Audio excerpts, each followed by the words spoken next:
성경 말씀은 마태복음 28장 1절에서 10절입니다. The scripture lesson is from Gospel of Matthew, chapter 28, verse 1 through 10. I'll be reading in Korean. You will follow reading scripture in the screen. 안식일이 다 지나고 안식 후 첫날이 되려는 새벽에 막달라 마리아와 다른 마리아가 무덤을 보려고 갔더니 큰 지진이 나며 주의 천사가 하늘로부터 내려와 돌을 굴려내고 그 위에 앉았는데 그 형상이 변개 같고 그것은 눈같이 희건을 지키는 자들이 그를 무서워하여 떨며 죽은 사람과 같이 되었더라. 천사가 여자들에게 말해 이르되 너희는 무서워하지 말라. 십자가에 못 박히신 예수를 너희가 찾는 줄을 내가 아노라. 그가 여기 계시지 않고 그가 말씀하시던 대로 살아나셨느니라. 와서 그가 누우셨던 곳을 보라. 또 빨리 가서 그의 제자들에게 이르되 그가 죽은 자 가운데서 살아나셨고 너희보다 먼저 갈릴리로 가시나니 거기서 너희가 배우리라 하라. 보라 내가 너희에게 이를 얻느니라 하거늘 그 여자들이 무서움과 큰 기쁨으로 빨리 무덤을 떠나 제자들에게 알리려고 다름질할세 예수께서 그들을 만나 이르시되 평안하냐 하시거늘 여자들이 나아가 그 발을 붙잡고 경배하니 이에 예수께서 이르시되 무서워하지 말라. 가서 내 형제들에게 갈리로 가라 하라. 거기서 나를 보리라 하시니라. 예수님이 십자가에 달려 죽으셨습니다. 그리고 예수님 시신을 모신 무덤은 큰 돌로 막혀 있었습니다. 그런데 오늘 성경 말씀에 보면 무덤문을 막았던 돌이 굴려졌고 무덤은 비워져 있습니다. 예수님 시신에 좋은 냄새나는 향수를 발라드리려고 왔던 여인들이 무덤 안에 들어가 보니까 예수님 안 계세요. 오히려 주의 천사가 너희는 무서워하지 말라. 십자가에 못 박히신 예수를 너희가 찾는 줄을 내가 아노라. 그가 여기 계시지 않고 그가 말씀하신 대로 살아나셨느니라 말씀해 주십니다. 그리고는 예수님 제자들에게 가서 그가 죽은 자 가운데서 살아나셨고 너희보다 먼저 갈릴리로 가시나니 거기서 너희가 배우리라 말하라고 이야기해 줍니다. 이 말씀은 첫째, 예수님이 죽음 권세를 이기셨다는 말씀입니다. 둘째, 예수님은 이 세상에 오셔서 시작하셨던 하나님 나라 복음 선포 그리고 아픈 사람들 고치는 일 그리고 악한 영을 물리치는 사역을 위해 갈릴리로 가셨다는 겁니다. 그리고 셋째, 부활하신 주님을 만나려면 갈릴리로 가야 만난다는 말씀입니다. 예수 믿는데 가장 큰 기쁜 소식은 예수 십자가 구원이고 죽을 권세를 이기고 살아나신 예수 부활이 두 가지입니다. 이것이 얼마나 고귀한 복음인지 죽음의 현실, 무덤 속에 갇혀 살아야 했던 사람들은 잘 압니다. 우리 인생 깊은 죽음의 현실, 구렁텅이에 빠져보고 숨이 콱콱 막히는 물 속에 빠졌던 날들을 살아본 사람들은 구원받음이 얼마나 기쁜 건지 압니다. 주일 예배는 매주일 드리는 부활하신 주님을 찬양하고 그분이 죽음 권세를 이기고 사셨으니 내가 사는 그 은혜를 감사함으로 드리는 매주일의 부활 예배입니다. 그렇기 때문에 우리 모두는 매주일 예배 드릴 때마다 나 자신이 예수님 만나 무덤문이 열리고 생명의 자리로 나온 은혜의 이야기들을 기억하면서 나와야 됩니다. 난 예수님 때문에 다시 살았다. 요한복음 14장 19절 말씀에 보면 예수님이 조금 있으면 세상은 다시 나를 보지 못할 것이로되 너희는 나를 보리니 이는 내가 살아있고 너희도 살아있겠습니다. 그 말씀이 이루어진 거예요. 내가 살았으니 너희도 살리라. 그래서 예수 부활은 예수 믿는 사람들이 무덤 속 죽음의 권세와 영향력에 더 이상 눌리지 않고 자유하고 해방하고 승리한 인생을 살게 하시는 부분입니다. 어제 새벽기도의 본문이 예수님 무덤에 계시는 내용이었습니다. 여러분도 무덤에 갇히셨던 적이 있을 겁니다. 이제 죽었구나. 이제는 끝났다. 나올 길이 없고 살아날 방도가 없는 현실입니다. 큰 돌이 막혀 있어서 내 힘으로는 다시 살아나올 수 없는 무덤을 살아야 했던 시간들입니다. 예수 십자가 죽음은 눈으로 보고 몸으로 느낀 객관적인 역사적인 확실한 사실이었지만 부활의 약속은 믿음으로만 붙잡을 수 있는 겁니다. 십자가 예수의 죽음은 눈으로 봤고 온몸으로 슬프고 아파한 천하에 공개된 사실입니다. 그런데 믿음 아니면 볼 수 없는 예수님 약속하신 부활의 새벽이 아직 오지 않은 그 무덤의 아픔과 어두움은 감당하기 어려운 것입니다. 그런데 오늘 말씀은 무덤이 비어있다라고 증거합니다. 그러니 이제부터는 무덤의 영향력에서 벗어나라는 말씀입니다. 그러나 때로는 삶의 현실이 무덤 속보다 치열하고 힘들 수 있습니다. 그것만이 아니라 어떤 때 사람들은 아픔과 슬픔 있는 사람들을 무덤 속에 자꾸 집어넣으려고 해요. 너는 거기 있어야 된다. 우리만 여기 있는 거다. 이런 거. 나오지 말아라. 그것도 모자라서 큰 돌을 앞에 놓기도 합니다. 그리고 밖에 나와서 저 사람들은 뭔가 잘못한 게 있어서 그렇고 하나님이 벌 줘서 그렇다는 겁니다. 근데 오늘 성경 말씀 우리에게 주는 말씀은 그런 거짓말 듣지 말라는 거예요. 그런 못된 인간들이 하는 말 단호하게 고발하는 겁니다. 아니다. 나는 부활하신 주님과 함께 무덤을 나왔다. 담대하게 외치고 그렇게 살아야 한다는 겁니다. 근데 잘 생각해 보면 예수님이 사셨기에 죽음 권세를 이기고 부활에 증인되어 사는 일들이 우리 가운데 참 많이 있습니다. 믿음으로 보면 보이는 것이죠. 죽음의 자리, 무덤의 돌이 옮겨지고 예수님 부활하셔서 갈릴리로 가신 그 사건이 오늘 이 시대 우리 가운데 일어나고 있어요.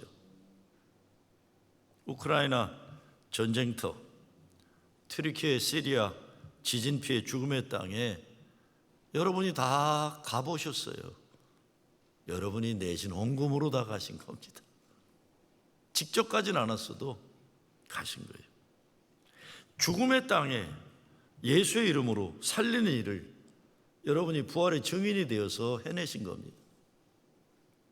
교회 다 죽어간다고 하고 이 나라 젊은이들이 다 교회를 떠난다고 소리가 얼마나 많아요. 그런 현실에서 미국 중남부 켄터키 작은 윌모어라는 동네 에즈베리 대학에서 시작되어 미국 전역으로 잔잔하게 확산되는 부흥의 역사가 부활의 사인입니다.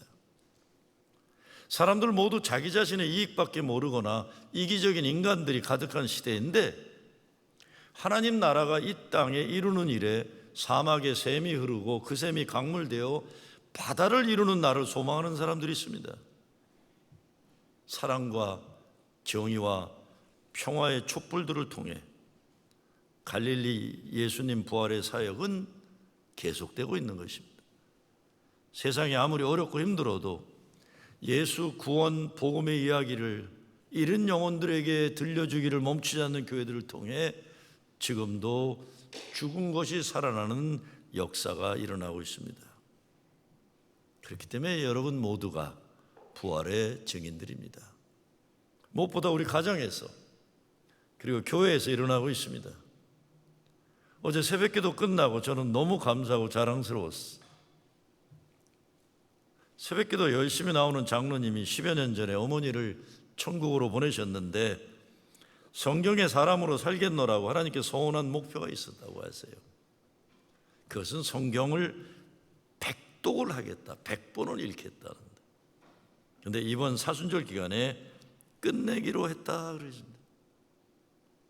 여러분 잘 아시지만 저는 교인들이 성경 통독하라고 그러고 퀴즈하라고 그러고 성경 필사하라고 그러지만 저는 잘 안 해요. 여러분 다 아실 거예요. 저는 설교 준비를 해도 잘 안 해요. 근데 교인들이 아니 제가 목회하는 교회 장로님이 성경을 100번을 10년 안에 읽으셨다니 여러분 또 필사도 하셨잖아요. 이 앞에 놓여 있는 게 여러분이 직접 필사한 성경이잖아요. 어머니가 세상 떠나셨지만 어머니 믿음이 하늘에 미랄되어 장로님께서 열매 맺어진 부활의 증거입니다. 다 끝내는 날 제가 짜장면 대접해 드리겠다고 말씀드렸어요. 감사하죠. 그렇게만 합니까? 우리 교회에 사랑하는 자녀를 먼저 보낸 부모들이 또 얼마나 많아요. 사랑하는 자녀를 먼저 하나님께 보내고 그 아이와 같은 아픔을 가진 젊은이들을 치유하고 살리는 일에 열심을 다하는 가정이 우리 교회에 있는 거 여러분 다 아시잖아요. 어느 누가 보지 않아도 예배당을 아름답게 하고 교회 화장실과 마당을 깨끗하게 하는 일을 꾸준히 하는 교인들을 통해 일어나고 있어요. 자기도 살기 어려운데 매주일 주일학교 아이들 예수 사랑으로 가르치는 일을 포기하자는 교인들이 일궈내고 있어요. 아까 우리 데이빗하고 룩 세례 받았지만 내가 쟤네들 어렸을 때 연합 이런 합동예배 둘이 얼마나 분주한지 쟤들이 아마 기억나실 거예요. 그래서 한 아이를 꼭 붙잡는 선생님이나 누가 있었어요. 한 아이를 왜 둘이 왔다 갔다 하니까. 지금은 뭐 의젓한 청년이 돼요. 청년. 작은 것 같지만 다 그런 역사들이 있는 거예요. 코로나 기간 마스크를 쓰고라도 하나님께 올려드린 찬양을 기뻐하는 찬양들을 통해 이어지고 있어요. 아이고 마스크 쓰고 찬양하는 거 싫어서 저한테 항의하신 분들도 계시잖아요. 왜 목사님은 마스크 벗고 설교하면서 왜 우린 쓰고 하라고 그러냐. 여러분 얼마나 힘드셨어요. 얼마나 힘들어요. 그렇지만 오늘 부활의 찬양을 드리기 위해서 여러분 다 견뎌내시는 거예요. 매주일 부활의 찬양 드리기 위해 견뎌내시는 거예요. 삶이 잔인하도록 아프고 어둡지만 주일 예배가 있어 하루하루 부활의 증인이 되어 살아가는 여러분 모두를 통해 세상에 부활의 소식이 외쳐지고 있는 것입니다. 그래서 저는 세상 사람들이 교회를 아무리 욕하고 내가 보기에도 이 교회라는 동네가 정말 찌질이 못난 그런 짓들을 해대지만 그래도 아무리 힘들고 어렵고 절망스러워도 교회에 대한 소망과 사랑을 포기하지 않습니다. 왜? 여러분들이 계시기 때문에. 어둠과 죽음의 영향력이 아무리 크고 깊어도 그 어느 것도 죽음 권세를 이기고 부활하신 예수 그리스도 그분의 사랑에서 우리를 끊을 것 천하에 없습니다. 우리를 힘들게 하는 일이 얼마나 많아요. 코로나 사태가 정말 전 세계를 어렵게 했습니다. 많은 분들이 세상을 떠났고 많은 것이 무너졌고 많은 문이 닫혔습니다. 근데 그것만이 아니라 우리가 속한 교단은 동성애자 목사 안수 문제로 인해 난리예요. 멀쩡하던 교회들이 교인총회 투표하다가 갑자기 이게 옛날부터 싸우던 사람들도 아닌데 갑자기 이 문제로 왼수가 되고 상처받고 시험받는 교인들이 여러 곳에서 일어나고 있어요. 정도 차이일 뿐이지 여기저기 모두 난립니다. 우리의 몸과 마음을 아프게 하는 일들은 또 얼마나 많아요. 바쁘고 힘들고. 근데 우리는 어떤 삶의 현실에서도 예수가 그리스도를 이심을 믿는 믿음을 가지고 살 뿐입니다. 내 인생에 어떤 일이 벌어진다고 해도 내 미래에 어떤 일이 펼쳐진다고 해도 성경 말씀 가지고 하나님 말씀을 붙잡고 살아가는 것입니다. 저는 부활주일 설교를 준비할 때마다 설교를 마무리하게 될 때는 제 마음 깊은 곳에서 노래가 나오는데 평상시에 잘 안 부른 노래를 하나님이 주실 때가 있는데 우리 주변 삶의 현실과는 너무나 다른 역설적인 예수의 위대하신 사랑과 은혜, 구원하심을 찬양하는 찬송입니다. 부활주일 아침부터 제게 들려오는 찬송은 면류관 가지고 주 앞에 드리세요. 저 천사 기쁜 노래가 온 땅에 퍼지네 내 혼아 깨어서 주 찬송하여라. 온 백성 죄를 속하신 만왕의 왕일세. 면류관 가지고 주 앞에 드리세. 그 손에 몸의 상처가 영광 중 빛나네.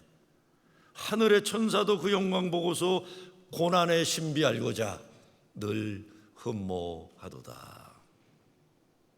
오늘 2023년도 부활주일 예배를 드린 여러분 모두는 그냥 우연히 이 자리에 있는 것이 절대 아닙니다. 여러분은 모두 나름대로 죽음의 권세를 이기고 믿음 승리자 이 자리에 하나님 예비하시고 인도하심이 있어서 있는 것입니다.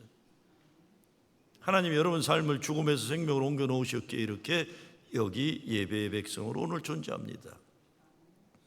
아까 같이 부르셨지만 윌리엄 게이더라는 사람이 쓴 살아계신 주라는 복음송 부활의 노래예요. 주 하나님 독생자 예수 날 위하여 오셨네로 시작되는 찬송인데 후렴에 이렇게 돼 있죠. 살아계신 주 나의 참된 소망 걱정 근심 전혀 없네 오 나의 주 날 용서하사 영원한 생명길로 날 인도하셨네. 근데 영어 원문을 지극히 보면 이렇게 돼 있어요. 그가 살아계시니 나는 내일을 맞이하지 I can face tomorrow. 그가 살아계시니 나의 모든 두려움이 all fear is gone 사라지네. 내 주님이 나의 미래를 주장하심을 나는 아네. 그가 살아계시기에 내 인생은 살만한 가치가 있네. My life is worth the living. 살만한 가치가 있다. 이 세상 어디나 그렇고 우리 주변에 여기저기 들여다보면 죽음의 현실이 어디나 숨겨져 있습니다. 그러나 그럼에도 불구하고 눈과 마음을 열고 보면 여러분 삶 가운데서 예수님이 다시 사셨기에 일어나는 사랑과 생명의 역사들이 있습니다. 그런 어려운 현실 가운데서도 하나님 사랑, 예수님 은혜 때문에 살아 일어나는 생명과 사랑의 부활의 역사들이 계속 일어나고 있는 것 볼 수 있습니다. 같은 어려움, 같은 죽음의 골짜기를 지나가는 삶의 현실에서도 일어나고 살아나고 사랑하는 부활의 역사들을 보면 얼마나 감사한지 몰라요. 부활의 역사라는 것이 천지가 개벽하는 것 같은 어마어마한 일이 있을 수도 있겠지만 우리 매일의 삶에 일어나는 작은 믿음과 사랑과 소망의 일들이기도 합니다. 어떤 소년이 아빠와 함께 병원 식당 캐피테리아에 가서 밥을 먹고 있었는데 갑자기 얘가 건너편에 있는 어느 중년 남자한테 달려가더니 그 남자가 머리가 없는 대머리인데 그 대머리 아저씨 머리를 쓰다듬는 거예요. 그 남자가 황당스러워하는데 아이가 이렇게 말합니다. 아저씨도 특별한 능력이 있는 분이세요. 갑자기 무슨 말인가 황당해하는데 그 아이는 이 아저씨를 반가워하면서 계속 머리를 쓰다듬으려고 그래요. 그랬더니 아이 아빠가 막 달려와서는 그 남자의 귀에다가 뭐라고 속삭여 줍니다. 그랬더니 그 남자가 아이 머리를 쓰다듬어 주면서 이렇게 말해요. 그래, 너도 특별한 능력이 있는 아이구나. 힘내라, 힘내라. 이 아이는 암에 걸려서 항암 치료를 하기 때문에 머리가 다 빠져 있는 거예요. 근데 아버지가 머리가 빠진 아들에게 이렇게 말해준 거예요. 아들아, 너는 이제 특별한 능력을 가진 거다. 이 암이란 놈과 싸우는 게 얼마나 힘이 들면 하나님이 너에게 싸워서 이길 수 있는 특별한 능력을 주시기 위한 거다. 어른이나 아이나 아픔을 가지고 살아가는 것을 품어주면서 이야기를 들어주고 따뜻한 말을 해주고 사랑으로 서로를 품어내는 것, 이것이 부활의 증인들의 삶인 것입니다. 봄이에요. 얼었던 땅에서 생명이 솟아나는 세상이 되었습니다. 우리의 눈과 마음을 열면 천지사방이 살아나는 것들로 가득 차 있습니다. 버지니아에서 미국교회 목회를 하는 젊은 목사가 저와 같이 설교 준비를 하는 그룹이 있는데 이런 글을 올렸어요. 뒷마당에 체리나무, 죽은 것도 아닌데도 늘 꽃도 몇 개 안 피우고 잎도 없어서 언제나 볼품없었던 체리나무였다. 마음속으로 넌 죽은 거니? 죽어가는 거니? 왜 꽃도 잎도 이렇게 없니? 아쉬워하곤 했었는데 3년째 봄이 되어 체리나무가 꽃을 무성히 피워냈다. 아하, 그래, 너는 서두르지 않았구나. 그저 하나님의 섭리를 따라 그렇게 내 시간에 꽃을 피워내는구나. 아름답다, 아름답다. 여러분 아시는 대로 제가 바로 여기 뒷집에 살아요. 붙어있는 집에 사는데 제가 이 교회 마당에 살면서 가장 큰 기쁨 중에 하나가 제 사택 앞에 있는 앵두나무예요.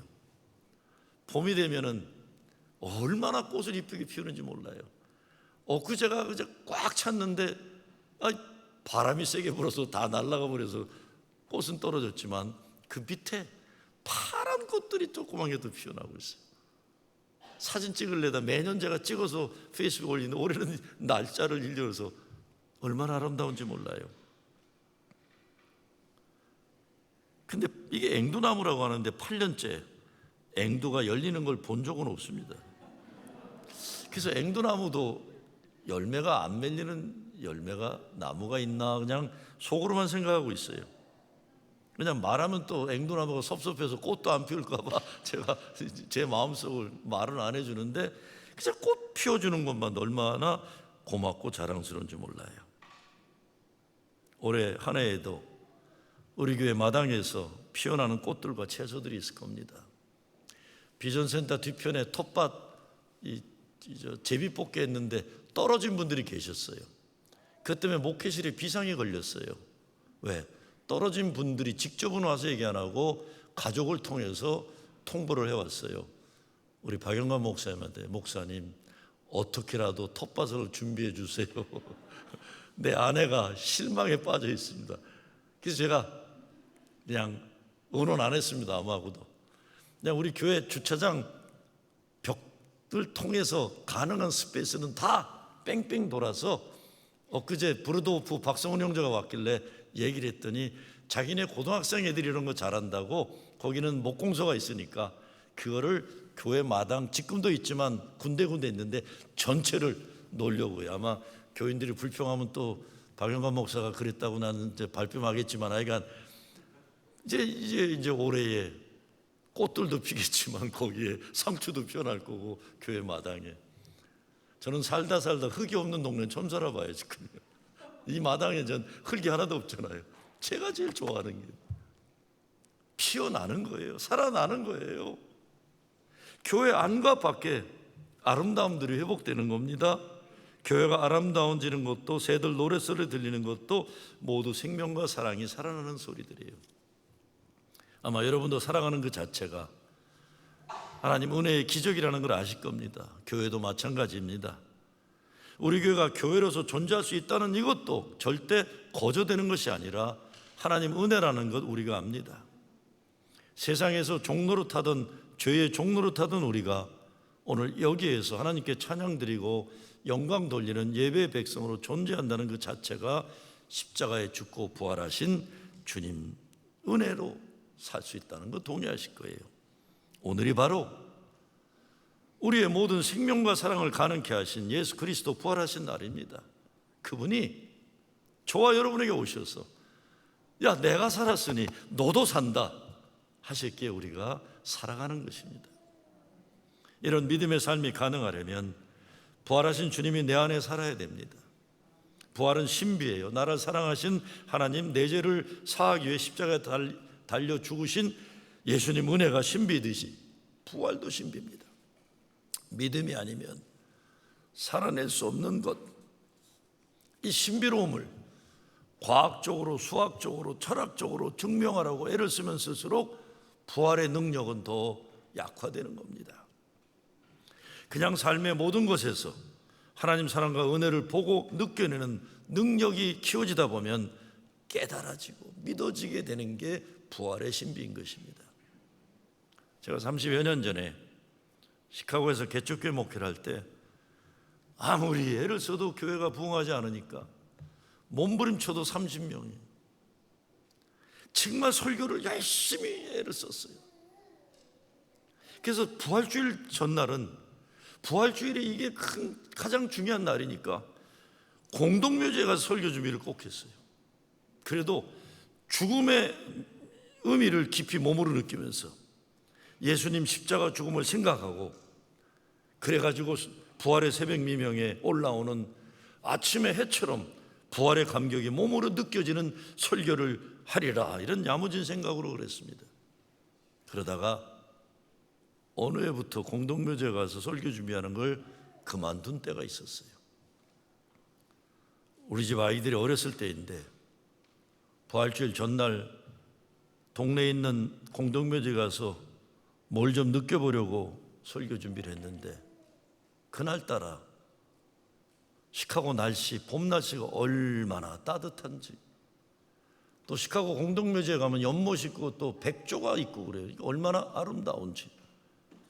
거기서 예수님의 죽음을 느끼기보다는 졸음이 솔솔 와서 졸고 있었어요. 벤치에 앉아서 졸고 앉아있다가 아유 배고프다, 집에 가서 밥이나 먹자 그러고 집에 갔는데 자동차를 파킹하고 내리는데 갑자기 우리 아이들이 달려오는 거예요. 아빠 그러고 달려. 아빠 그러고 달려. 한 놈은 다리를 끌어안고 한 놈은 어깨 위에 올라오고 나를 끌어안고 좋아서 어쩔 줄을 몰라요. 제가 그때 깨달았어요. 야, 부활주의를 왜 무덤에서 준비하냐.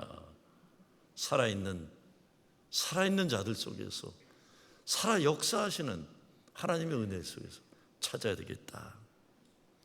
아마 여러분들도 부활의 증거를 찾으려면 여러분 자신을 보면 될 것이고 여러분 자녀를 보면 될 것입니다. 우리가 이렇게 살아있다는 그 자체가 부활하신 주님이 우리와 함께 계시기에 가능한 사랑과 은혜의 역사입니다. 정말 매주일 우리를 살려주신 하나님, 우리와 함께 살아계신 하나님 사랑과 은혜 때문에 이렇게 예배드릴 수 있습니다.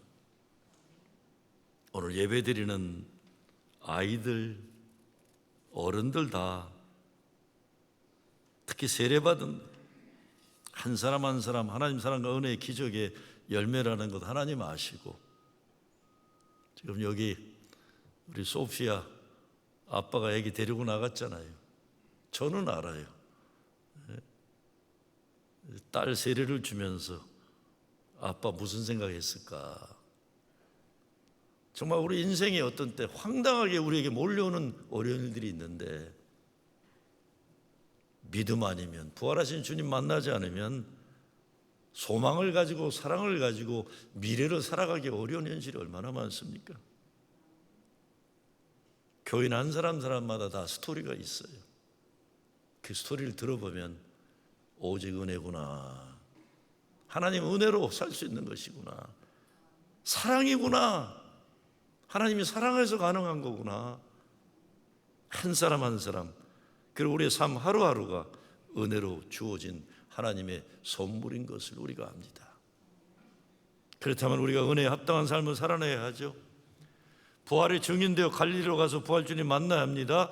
갈릴리로 간다는 것은 더 이상 죽음으로 사로잡혀 있던, 미움으로 가득 채워져 있던 그런 역사가 아니라 사랑과 생명의 하나님 나라 구원 역사를 위해 나를 부르시는 주님이 주시는 거룩한 소명을 회복하는 겁니다. 갈릴리에서 부활하신 주님 만나는 교회 되기 위해 정말 교회가 예루살렘 주변 기웃거리면서 세상 권력과 물질 욕심내거나 아니면 세상 권세 앞에 비굴한 모습 보이는 걸 그만해야 합니다. 갈릴리로 가야 합니다. 시대가 변해도 없어지지 않는 인종차별 절폐를 위해 갈릴리로 가야죠. 이 미국이란 나라, 그것도 미국 최고 도시라는 뉴욕 바닥에 아시안 혐오 범죄가 끊이지 않는 이런 지옥 같은 세상이 되어버린 것인지 기가 막힌 겁니다. 남들의 일이 아닙니다. 우리들의 일이에요. 나와 같은 사람들이 당하는 건 다 우리들의 일이에요.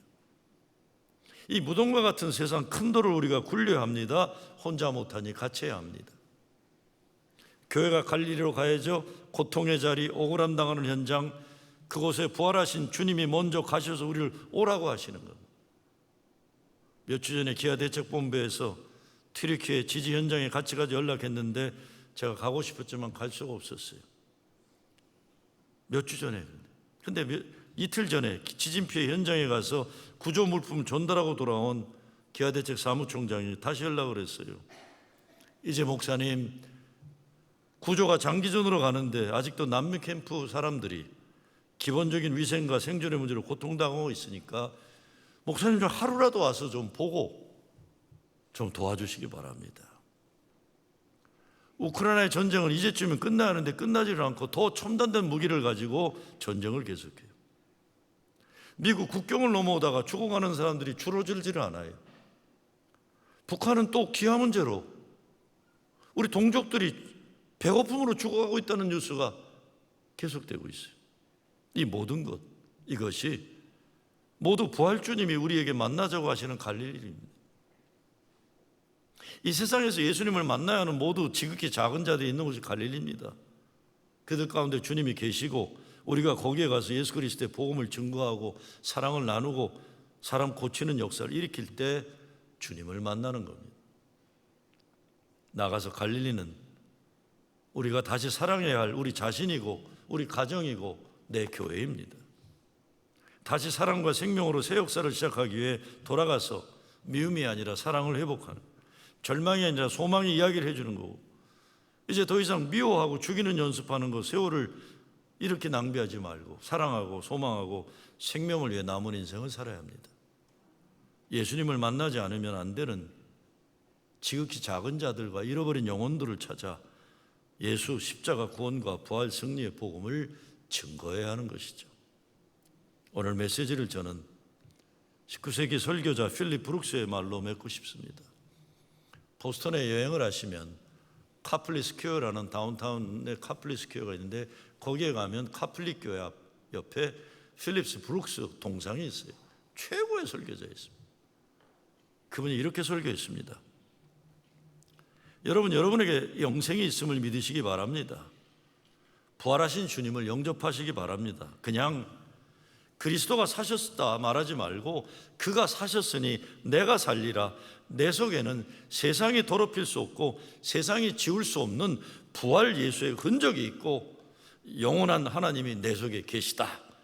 이렇게 외치시기 바랍니다 라고 설교했어요. 우리 주님이 부활하셨습니다. 큰 무덤돌이 굴려져 활짝 열려지고 여러분의 무덤이 있을 텐데 무덤 문이 열리고 갈릴리에서 부활주님 만나서 부활 승리, 거룩한 소명 가지고 살아가는 여러분 되시길 주의 이름으로 축원합니다. 감사합니다. 주님, 부활의 증인되어 갈릴리로 가게 하여 주시옵소서. 예수 그리스도의 이름으로 기도드리옵나이다.